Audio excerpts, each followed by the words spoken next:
Hello বন্ধুরা, শুভ সন্ধ্যা। চলে আসলাম রান্নাঘরে। আর এখন শুরু হবে রাতের রান্নাবান্না। এখানে অনেক বাসন কোসন সমস্ত ধোয়া রয়েছে, তার মধ্যে থেকে আমি আমার প্রয়োজনে এই হাঁড়িটা, এটাতে আমি ভাত বসাবো, তো তার জন্য এই নিয়ে নিলাম হাঁড়িটা বের করে। এটা হচ্ছে আমাদের খাওয়া বা রান্নার জন্য জলের বালতি। এই যে এটা ঢাকা রয়েছে একটা কাপড়ের ঢাকনা দিয়ে, এটা সরিয়ে নিলাম। জগে কিছুটা জল ছিল, দিয়ে দিলাম। আর এই যে হচ্ছে আমাদের এটা আরও থেকে আনা জল, একদম নিউট্রাল ক্লিন, দেখুন পরিষ্কার জল।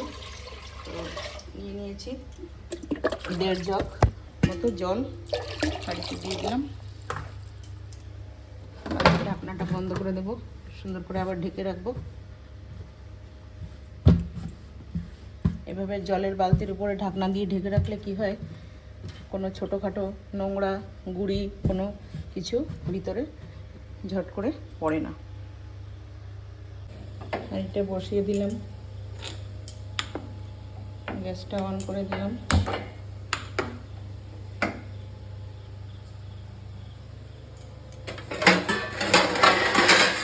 হাঁড়ির ঢাকনাটা নিয়ে দিয়ে দিলাম। কি এনেছে বাজার থেকে, সবজি এবং আরও কিছু কিছু বাজার। চাল, এটার মধ্যে রয়েছে চাল, 1 বস্তাই পুরো এনেছে, বাকিটা অন্য কিছুতে রাখা হয়েছে। আর এটা অর্ধেকটা আছে। আর এটার মধ্যে দেখি কী কী এনেছে। আর এখানে সবজি আমি এই যে ঢালছিলাম, ওটা ঢেলে নিই, তারপরে দেখি কি কি আছে। রান্নাঘরের ভিডিও আমি অনেক দিনই বানাতে পারছি না, কেন কি মনটাও ভালো নেই আর সময়টাও সেভাবে হচ্ছে না। তো দিলাম ঢেলে। এটা রয়েছে আদা, ওটা আদা আনতে বলেছি। দেখুন, একটু খুলতে পারবো না এক হাতে, একটু ছিঁড়ে দেখাচ্ছি। বেশ সুন্দর টকটকে আদা। আর এনেছে লোবিয়া, এটা রয়েছে বেগুন, বেশ বড় বড় সাইজের সাদা বেগুন। এটা হচ্ছে টক পালং, এটা কর্তাবুর খুব পছন্দ। আর একটা জিনিস হচ্ছে কর্তাবুর ভীষণ পছন্দ, এই যে দয়া কলা, যেটাকে বলে বিচি কলা। এই যে দেখুন, বড় এক ফানা। এটা আদা, টমেটো, ভেন্ডি, শসা, আর হচ্ছে কুন্দ্রু ভাজাটাও খুব পছন্দ তবুর। তো সবুজ সবুজ কালারের সমস্ত সবজি এসেছে আজকে। আর এই বস্তার মধ্যে দেখি কি আছে, এটা একটু খুলে নিই।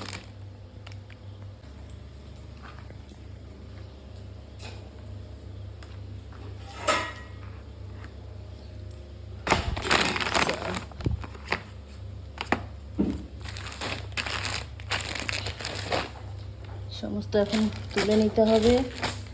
আটা, ময়দা, বেসন, সুজি, সার, সবজি। আর মাছটা ভিজিয়ে দিয়েছি এখানে। মাছটা তো বাড়িরই মাছ, মিষ্টি জলের মাছ, এটাই রান্না হবে আজকে। তেলটা এখন এখানেই রাখি, তারপরে পরে জায়গা মতো রেখে দেবো।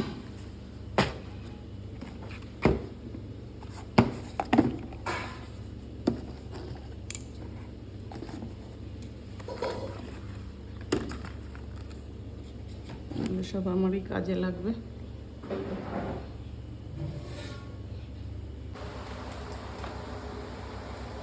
মোনা কেটে নিচ্ছে কুঁদরি ভাজার জন্য, কুমড়ো আর পেঁয়াজ দিয়ে ভাজা হবে। আর আমি এগুলো সব তুলে নিচ্ছি। বাজারগুলো, সবজিগুলো সব প্যাকেট প্যাকেট করে সব ভরে দিলাম। আর দুধটাও রেখে দিলাম, যা যা ছিল রাখার সমস্ত রেখে দেওয়া হলো ফ্রিজে। আর এখন এই কটা তুলে নিই। এদিকে ভাতটাও বসিয়ে দিয়েছে, ভাতটাও এসে যাবে এখনই। তো এইগুলো গুছিয়ে নিই, তাহলে জায়গাটা খালি হয়ে যাবে। আটাটা রেখে দিলাম, বেসন, ময়দা, সুজি, বিস্কুটগুলো রয়ে গেল, এগুলো ধরবে না, এটা অন্য একটা বালতির মধ্যে। তো এইগুলো হচ্ছে আমাদের এই এক্সট্রা জিনিসগুলো রাখার জন্য। তো এই বিস্কুটগুলো একটা অন্য বালতিতে রেখে দেবো।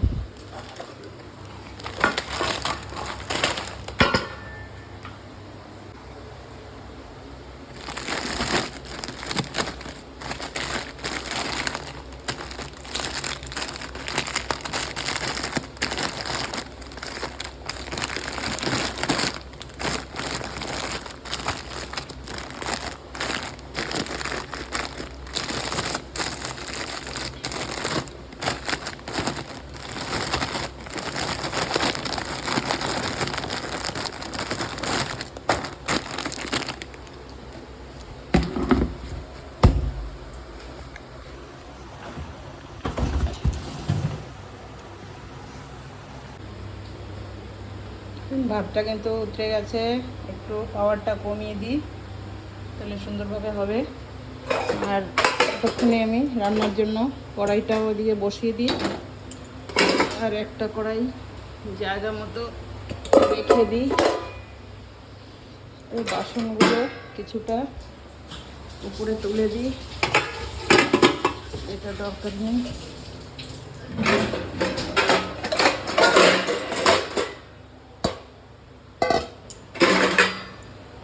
এটা তো লাগবে একটু পরে,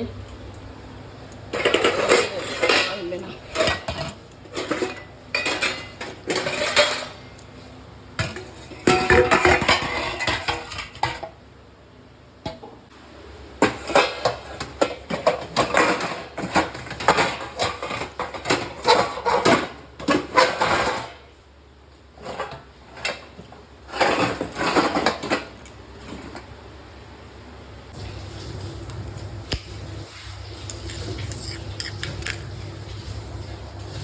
একটু আদা নিয়ে নিয়েছি, এটাকে সুন্দর করে ধুয়ে ছাড়িয়ে পেস্ট করে নেব মাছের রসা রান্না করার জন্য। এখানে ভাতটা ফুটছে, কড়াইতে দিয়ে দিয়েছি তেল, ভাজা হবে কুঁদরি। তো সম্বরে দিয়ে দেওয়া হবে একটু কালো জিরে। কালো জিরে কি দেবো?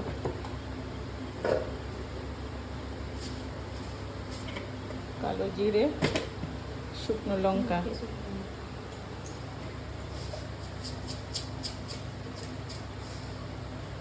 দিয়ে দিয়েছে কালো জিরে আর দুটো একটা শুকনো লঙ্কা দেওয়া হবে। আর পরে ভাজা হয়ে গেলে একটু গুঁড়ো লঙ্কাও দেওয়া হবে, নাহলে ভাজাটা ভালো লাগবে না খেতে।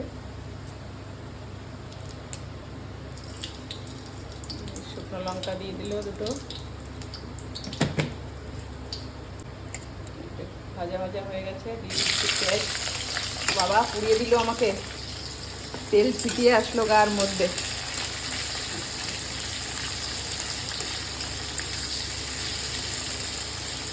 রান্না করছে বৌমা, পুড়ে যাচ্ছে শাশুড়ি মা।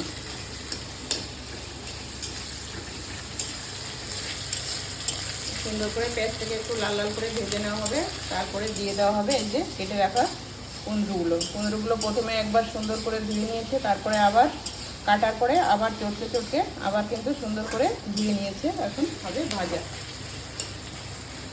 দেখুন পেঁয়াজটা কিন্তু সুন্দর একটু লাল লাল করে ভাজা হয়ে গেছে। এখন দিয়ে দেওয়া হচ্ছে তার মধ্যে কুঁদরুগুলো।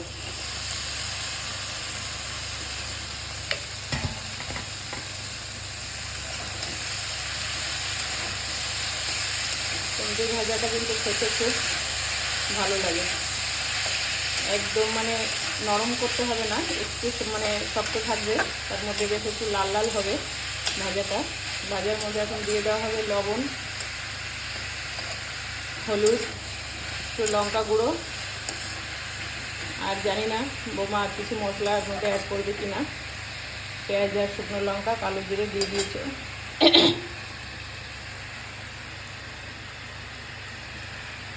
দিয়ে দিচ্ছে স্বাদ মতো লবণ,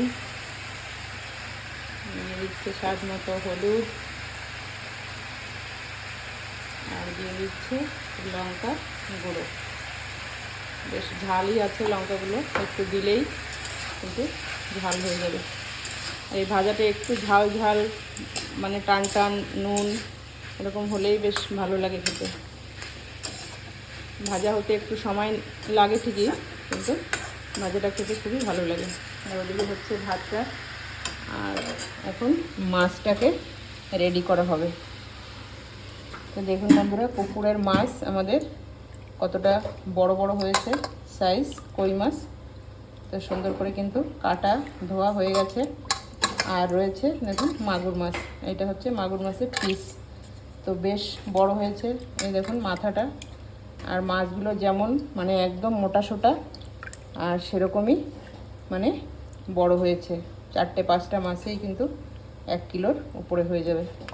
তো এই যে কেটে নেওয়া হয়েছে 4টে মাছ, আর এখানে আছে 5খানা, 2 4 5খানা কই মাছ আছে। তো বাড়িতে সকলে আবার মাগুর খায় না, সেই কারণে কিন্তু বৌমাও কিন্তু মাগুর মাছ খায় না, এই জন্য 4-5টা কই মাছ দিয়ে দেওয়া হয়েছে। তাহলে এটা বৌমা খেতে পারবে। তো আজকে এটা দিয়ে মাছের রসা করা হবে, আপনারা সঙ্গে থাকুন। আর আমার গামলাটা দেখে হয়তো আপনারা ভাবছেন যে গামলাটার এমন চেহারা, এই গামলাটার মধ্যেই আমি সমস্ত মাছ মাংস গরম জল করা যা করা সব এটার মধ্যেই করি। কেন কি একটা বাসনই আমি নষ্ট করছি, বাকি অন্য কোনো বাসনের মধ্যে আমার কোথাও কোনো দাগ নেই। আর এই বাসনটাতে আজকেই জল গরম করা হয়েছে, সেই কারণে কিন্তু আপনারা দেখবেন কোনো সিলভার বর্তনে কিন্তু যদি জল গরম করা হয় সেটা কিন্তু সঙ্গে সঙ্গে কয়েকদিনের জন্য কিন্তু কালো হয়ে থাকে। তো এটা আমার মানে হামেশাই এইসব কাজকর্মই করা হয়, সেই কারণে কিন্তু এই গামলাটা, এটা হচ্ছে রাইস কুকারের মানে যে ডিশটা থাকে সেইটা।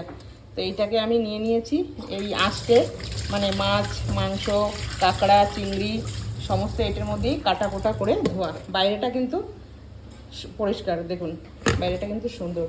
বাকি আমার সমস্ত গামলা টামলা আপনারা দেখতে পারেন, দেখুন সমস্ত কিন্তু পরিষ্কার। একটা গামলাও কিন্তু কোথাও নোংরা নেই, কোনো একটা হাঁড়ির মধ্যে নোংরা নেই, কালি নেই, কিছু নেই, সমস্ত কিন্তু পরিষ্কার করেই কিন্তু মাজা ধোয়া করা আছে। তো এই গামলাটাকে এই কারণেই এরকম কালো করে রাখা হয়েছে। আর এটা মাজলেও সেভাবে পরিষ্কার আর হয় না, আর ততটা গরজও করি না, নর্মালি ধুয়ে রাখা হয়। মারটা কিন্তু বন্ধুরা হয়ে গেছে, এখন মারটা গেলে নেব। যে ডেকচিটার মধ্যে কিন্তু বসিয়ে দেব। আর এদিকে ভাজাটাও কিন্তু মোটামুটি হয়ে আসছে, আর একটু হলেই হয়ে যাবে। একটু লাল লাল করে ভেজে নেব। দেখুন প্রথমে কিন্তু জলে বেশ ভালো করে অনেকবার ধুয়ে নিয়েছি, এবার দিয়ে দিয়েছি লবণ, একটু বেশি করে লবণ দিয়েছি। কেন কি এই তাজা মাছে কিন্তু একটু মানে লালা লালা ভাব থাকে মিষ্টি জলের মাছে। তো লবণটা দিয়ে বেশ ভালো করে কষলে কষলে মাছগুলোকে ধুয়ে নেব। আর মাগুর মাছগুলো কিন্তু এইভাবে কাটা, দেখুন এই ফুলকাটা কিন্তু ফেলে দেওয়া ভিতর থেকে, দেখুন এইভাবে মাথার মধ্যে বেশ ভালোভাবে তেল মশলা সব ঢুকে যাবে। আর এইভাবে করে কিন্তু ভিতরটাও খুব সুন্দর করে পরিষ্কার করে ধুয়ে নেব।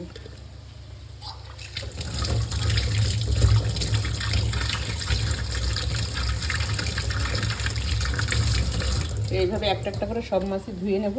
প্রথমে লবণ দিয়ে ভালো করে চটকে নিই। কই মাছগুলো দেখুন পেটে কিন্তু তেল ভরা, বুঝেছেন?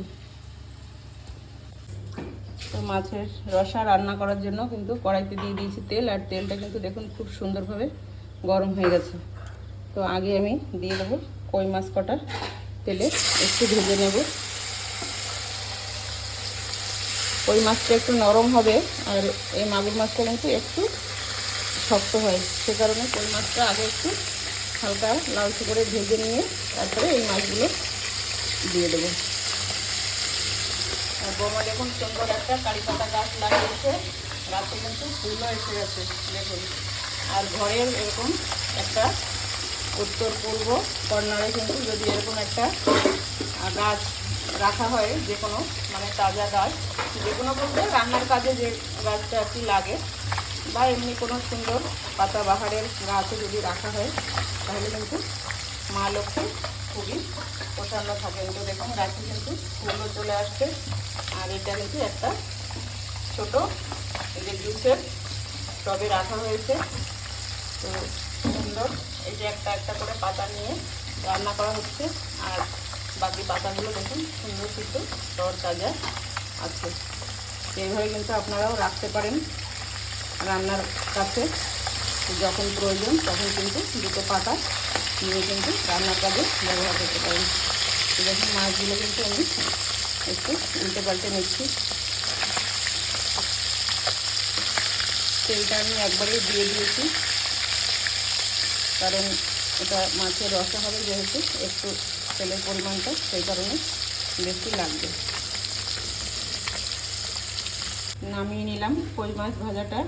একদম কড়া ভাজা করব না, যেহেতু এটা রসার মতো রান্না করা হবে, সেই কারণে হালকা লালচে করে ভাজা করে কিন্তু নামিয়ে নিয়েছি।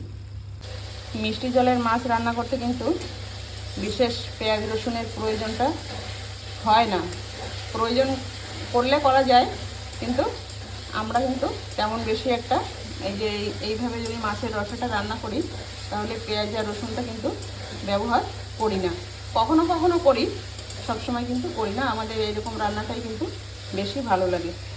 তো মাছটা ভেজে নিয়েছি, আর এখানে দেখুন আদাটা আর টমেটোটা মোটামুটি ভাজা হয়ে গেছে। এখন বাকি এই যে আগের মাছগুলো দিয়ে দিচ্ছি এই তেলের মধ্যে।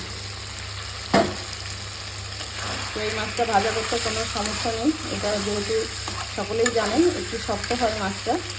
শক্ত বলতে শক্তর মধ্যে নরম, বেশি তেমন জালও করতে হয় না। তো এইভাবে কিন্তু নেড়ে চেড়ে মাছটাকে সুন্দর করে কষে নেওয়া যায়। তো এইভাবে একটু সময় মাছটাকে কষিয়ে নেব তেলের মধ্যে মশলার সঙ্গে।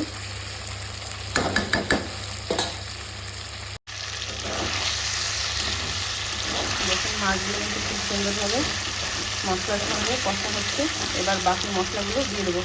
আর দেখুন এইভাবে যেহেতু মাছের ফুলকাটা বের করে নেওয়া হয়েছে এই সাইডটা থেকে, এই কারণে কিন্তু দেখুন মাছের মাথার মধ্যে কিন্তু তেল মশলা খুব সুন্দরভাবে কিন্তু দু সাইড থেকেই মানে ভিতরে চলে যাচ্ছে।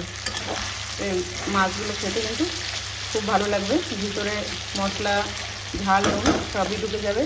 আর এখানে দেখুন এই যে বাটা মশলাটা এখন দিয়ে দিচ্ছি। এটা জিরে ধনে আর শুকনো লঙ্কা দিয়ে একটা বাটা করে রাখা হয়েছে। সামান্য একটু জল দিয়ে এটা মিশিয়ে নেওয়া হয়েছে। এবার এটা সুন্দর করে সমস্ত মশলাটা এর মধ্যে দিয়ে দেবো। এবার এটাও একটু বেশ ভালো করে এর সঙ্গে কষিয়ে নেব।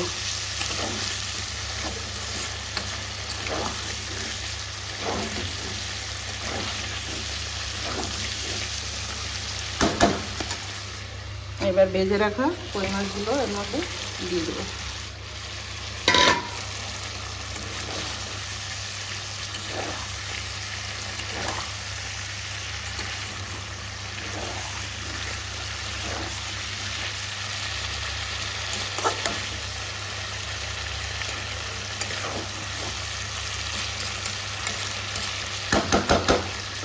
সুন্দর করে কষা হয়ে গেছে। এবার দিয়ে দেবো মাপ মতো জল। দেখুন ঝোলটা দিয়ে দিয়েছি মাপ মতো। এবার ঢেকে দিয়ে রান্না করে নেব। রান্না হয়ে গেলে গরম মশলা দিয়ে কিন্তু রান্নাটা নামিয়ে নেব।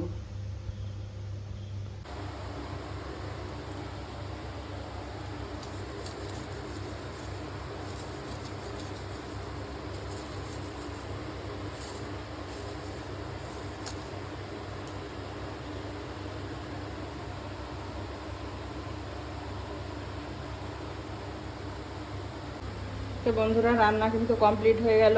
গ্যাস ট্যাস মুছে নিলাম, দুধটাও ফুটিয়ে ঢেকে দিলাম। আর বাসন কোসন যেটুকু ছিল সমস্ত কিন্তু ধোয়া কমপ্লিট হয়ে গেছে। ঘরটাও ঝাড় টাড় দিয়ে পরিষ্কার করে নিলাম। আর এদিকে খাওয়ার টেবিলে কিন্তু জলের বোতলগুলো ভরে নিলাম। আর এখন বাজে দেখুন ঘড়িতে বরাবর 9টা। তো 9:30 থেকেই আসবে সবাই খেতে। তো একে একে সকলকে খাবার দাবার দিয়ে আমরাও খাবো। রাতের আমাদের একটু লেটই হয়, যেহেতু রেস্টুরেন্ট থেকে সকলের আসতে আসতে একটু লেটই হয়ে যায়। তো সেই কারণে কিন্তু খাওয়া দাওয়া আমাদের একটু লেট করেই হয়। তো রান্নাবান্না কমপ্লিট, গুছিয়ে নিয়েছি সমস্ত।